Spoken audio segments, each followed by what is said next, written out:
যেই ছোট ছোট অভ্যাসগুলো আমাদের পেটে মেদ জমিয়ে তোলে এমন 10টি অভ্যাসের কথা আজকে আলোচনা করব। এই লিস্টের কিছু অভ্যাস আপনাকে আশ্চর্য করবে, আর কিছু হয়তো আপনি আগে থেকেই জানেন। আমি প্রত্যেকটি বিষয়ের কারণ বুঝিয়ে বলে সমাধানও আলোচনা করব। অনেকেই সকালের নাস্তা বাদ দিয়ে একবারে দুপুরে খাবার খাওয়ার পরিকল্পনা করেন। একবেলা খাবার বাদ দিলে পরবর্তীতে বেশি খাবার খাওয়া বা অস্বাস্থ্যকর খাবার খাওয়ার প্রবণতা অনেকের ক্ষেত্রেই বেড়ে যায়। এতে ওজন বাড়ার ও মেদভুঁড়ি বাড়ার সম্ভাবনা থাকে। যদি আপনার ক্ষেত্রে এমনটি হয় তাহলে কোনো বেলার খাবার বাদ দিবেন না। যদি খাবার বাদও যায় তখন সতর্ক থাকবেন যেন পরের বেলায় অতি ভোজন বা অস্বাস্থ্যকর খাবার না খাওয়া হয়। টিভিতে খেলা, নাটক বা অন্য কিছু দেখতে দেখতে যদি খাওয়ার অভ্যাস থাকে তাহলে মেদভুঁড়ি জমার সম্ভাবনা থাকে। কিভাবে? সমস্যাটা টিভি বা খেলা বা নাটকের না, সমস্যাটা হচ্ছে আনমনে খাওয়ার। আপনি যখন আরেকটা কাজে ব্যস্ত, আপনি কতটুকু খাচ্ছেন সেটার দিকে সাধারণত মনোযোগ কম থাকে। প্রয়োজনের চেয়ে বেশি খাওয়া হয়ে যেতে পারে। আর অনেক সময় এই টিভি দেখতে দেখতে খাওয়া আমরা খিদা লেগেছে বলে খাই না, বরং টিভি দেখতে দেখতে কিছু একটা খেতে হবে এমন অভ্যাস হয়ে গেছে তাই খাই। আবার এই খাবারগুলো অনেক সময় স্বাস্থ্যকর হয় না। দেখা যায় ভাজা পোড়া, মুড়ি চানাচুর এসব খাবার আমরা এক হাতে নিচ্ছি আর খাচ্ছি।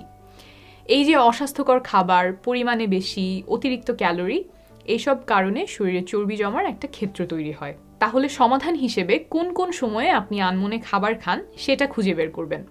আর একটু আগে যে মাইন্ডফুল ইটিং এর কথা বললাম সেটার চর্চা করতে পারেন। মানসিক চাপ বা স্ট্রেসের কারণে মেদভুঁড়ি জমে এবং এটা হয় কয়েকভাবে। আমরা যখন দিনের পর দিন মানসিক চাপে ভুগি তখন আমাদের শরীরে কর্টিসল নামের একটা হরমোন নিঃসরণ হয়। এই হরমোনটা বাড়লে অতিরিক্ত চিনি বা চর্বিযুক্ত খাবার খাওয়ার ক্রেভিং বা প্রবল ইচ্ছা জাগতে পারে। ওজন বা মেদভুঁড়ি বাড়াতে কর্টিসলের প্রভাব এখানেই শেষ না, আরও 3টা কাজ সে করে। 1. শরীরের অন্যান্য জায়গায় যেমন পিঠ, উরু, নিতম্ব এই সমস্ত জায়গার চেয়ে পেটের অংশে চর্বি জমতে বিশেষ সাহায্য করে কর্টিসল। এটাকে আমরা বলি সেন্ট্রাল অ্যাডিপোসিটি। 2. আরেকটা হরমোনকে বাড়িয়ে দেয় যে হরমোনটা আমাদের বেশি করে ক্ষুধা অনুভব করায়। 3. লেপটিন নামে এক হরমোন কমিয়ে দেয় যেটা আমাদের পেট ভরা অনুভব করায়। সারাংশ হলো এর ফলে পেট ভরা কম মনে হয়, ক্ষুধা বেশি লাগে, আর বেশি খেলে যে চর্বিটা হয় সেটা পেটের অংশে জমায়। নিয়মিত ব্যায়াম, পর্যাপ্ত ঘুম, পছন্দের কাজ, মেডিটেশন, প্রয়োজনে মানসিক স্বাস্থ্য বিশেষজ্ঞের পরামর্শ নিয়ে মানসিক চাপকে দূরে রাখবেন। কিছু গবেষণায় দেখা গিয়েছে কম ঘুমের সাথে ওজন বেড়ে যাবার একটা সম্পর্ক আছে। এটা বিভিন্ন কারণে হতে পারে। আপনি যখন রাত জাগেন তখন কিছু একটা খেতে ইচ্ছা করতে পারে। ঘুমিয়ে থাকলে তো এই অতিরিক্ত খাবারটা খাওয়া হতো না। আবার রাত জেগে কাজ করার সময় আমরা যে খাবারগুলো সাধারণত খাই সেগুলো প্রায়শই ক্ষতিকর ফ্যাট বা চিনিযুক্ত খাবার বা অতিরিক্ত প্রক্রিয়াজাত খাবার হয়। খাবার স্বাস্থ্যকর কিনা তা নিয়ে ওই সময় অত চিন্তা আমরা সাধারণত করি না। আর তারপর যদি নিয়মিত ঘুম কম হয় তখন সেটা মানসিক চাপ বা স্ট্রেস তৈরি করতে পারে। সেই স্ট্রেস আবার বিভিন্নভাবে বাড়তি ওজন এবং মেদভুঁড়ির কারণ হতে পারে। ভালো ঘুমের উপায় নিয়ে আরেকটা ভিডিওতে বিস্তারিত বলেছি, লিংক দিয়ে দিব, বিস্তারিত সেখানে দেখে নেবেন। আপনি যখন খাবার খাওয়া শুরু করেছেন সেই খাবার পেটে যায় এবং পেটের সাথে আপনার ব্রেইনের একটা কথাবার্তা হয়। পেট ভরেছে কিনা এইটা ব্রেইনের জানতে 20 মিনিট পর্যন্ত সময় লাগতে পারে। আপনি যদি দ্রুত খান তাহলে বেশি খেয়ে ফেলার সম্ভাবনা থাকে, কারণ ব্রেইন হয়তো তত দ্রুত পেটের কাছ থেকে জেনে আপনাকে বলতে পারবে না যে আপনার পেট ভরে গেছে।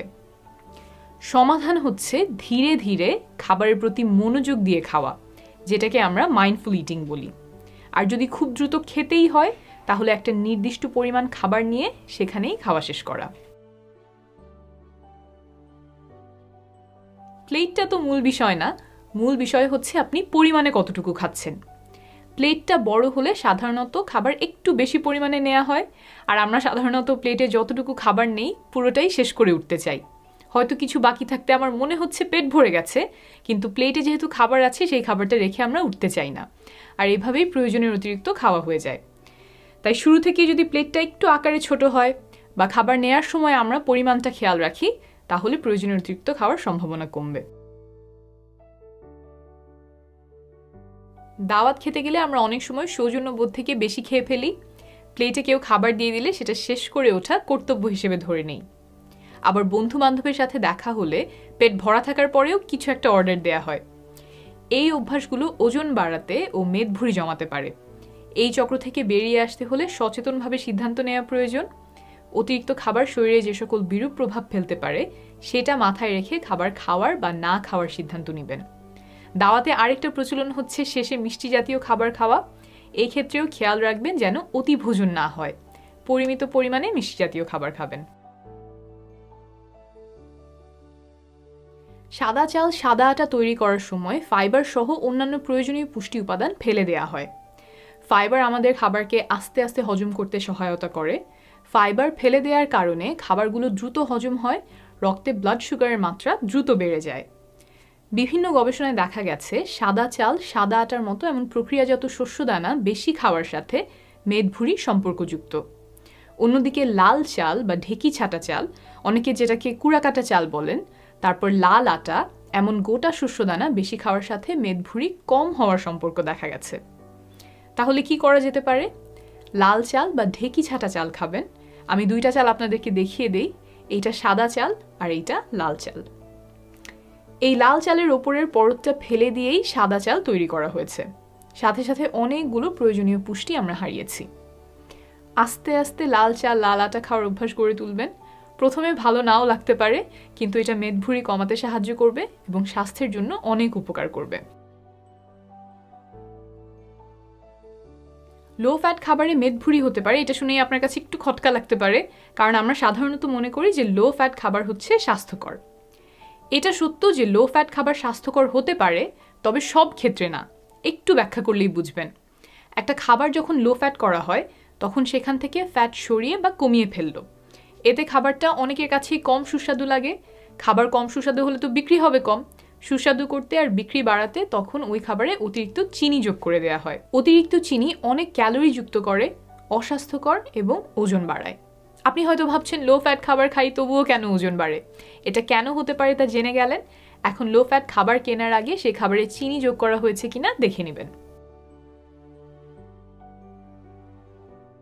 শুয়ে বসে থাকলে যে শরীরে চর্বি জমে এটা সবাই জানেন, তাই এইটা নিয়ে বেশি কথা না বলে সমাধান বলি।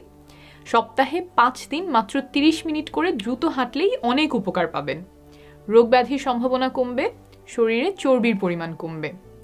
রাতারাতি চর্বি কমার আশা করবেন না, হাঁটা চালিয়ে যাবেন। সাথে কিছু ভারোত্তোলন করতে পারলে আরও ভালো। আর অন্য কোনো ব্যায়াম আপনার জন্য উপযুক্ত হলে সেটা তো করতেই পারেন। এই ভিডিওতে কয়েকটি অস্বাস্থ্যকর অভ্যাস নিয়ে কথা বলেছি মাত্র। স্বাস্থ্যকর জীবনযাপনের উপায় নিয়ে অতীতে কিছু ভিডিওতে কথা বলেছি, ভবিষ্যতে আরও আলোচনা হবে। আপনার সুস্বাস্থ্য কামনা করছি।